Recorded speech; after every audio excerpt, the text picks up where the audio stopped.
We have a lot of work to do. How many of you remember where you were 8 years ago today, the day the war started? I think a lot of people were either in or tuned in to what was going on in New York City, the first major demonstration against the looming war that we all knew was looming. We didn't know it was going to start that day. I remember about 3 o'clock in the afternoon, someone had called me and said, there's stuff happening on the ground. It looks like this could be the beginning. I was glued to CNN.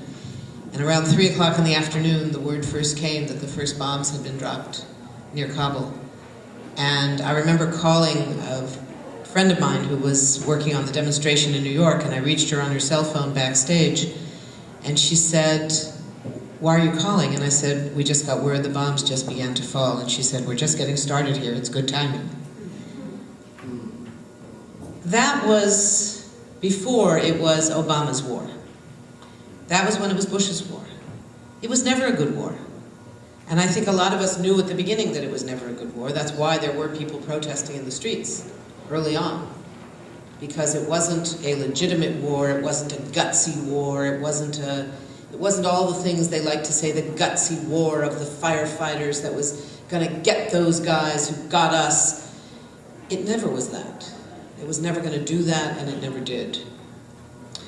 But now it is Obama's war, and I think we have to look at it in a very different way. It's certainly true that President Obama, throughout his campaign, made clear that he intended to escalate the war in Afghanistan. This is not a situation of a dishonest candidate. He told us this is what he would do. He said the war in Iraq was a war of choice, and it was a bad choice, and it should be ended. But the war in Afghanistan, he said, was a good war. It was a war of necessity, and we need to continue it, and we need to win it. A lot of folks didn't want to hear that, and maybe didn't let themselves hear it, because what we heard was the important thing, that he said he would end the war in Iraq. That hasn't happened yet, but there have been changes. There is at least the letter of the U.S.-Iraqi agreement so far is being adhered to, if not the spirit. Whether that continues remains a question. It won't happen without our help. It won't happen without our pressure. But we start now in a different period with the war in Afghanistan. And unlike when we began mobilizing against the war in Iraq, when, as many of you will remember, there were only 22% of Americans were against the war, were against going to war in Iraq. 78% thought it was either okay or close to okay, or that it was a great idea. Right now, 54 to 57% of people in this country are opposed to the war in Afghanistan. That's huge. That's because people get it. People get the casualties. They don't, I would say, get the Afghan casualties. They haven't heard about that. They haven't seen it. We haven't told them enough. But they get the U.S. casualties. They get that we're losing. They get that there is no military solution. And they get that there's something off. When, as Medea said, the military is saying we need an 80-20 split. 80 for development and diplomacy and education and healthcare, and only 20% for the military, and yet the spending is about 94, 95, 96 to 4. There's something wrong. Now me, I wouldn't say 80-20, I'd say 100 to 0, that's just me. But okay, let's start with 80-20. Where are we on 80-20? We ain't even close. So we have a lot of work to do, even to get to that point. This year already is looking like there will already be more civilian casualties than there were last year. And last year, there were 40% more civilian casualties than the year before. There's no doubt, as Medea spoke of so eloquently in who they met with, that there are people who want the U.S. troops to remain, who are scared, who are more scared of the Taliban coming back than they are of the U.S. troops remaining. I don't know what percentage of people think that. A lot do, undoubtedly. Certainly most of the people in the cities have probably at least thought about that, whether they still hold to it or not. But I think we have to be clear on what our troops are doing there. What government are we supporting? This is why the question of Vietnam is hovering over this war in a way that it didn't over Iraq. Iraq was its own evil, in a sense. It wasn't like any other recent war. I mean, you could pick out specific things, but overall it wasn't Vietnam.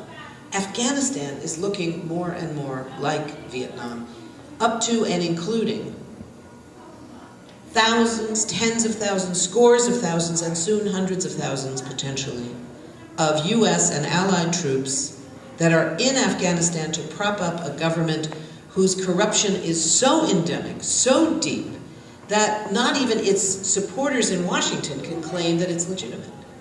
That's what our troops are doing there. And we heard today that although President Obama has not decided on a surge or not a surge or how big a surge, he has decided there will be no reduction in troops. We hear that on the 8th anniversary of the war in the war in Afghanistan.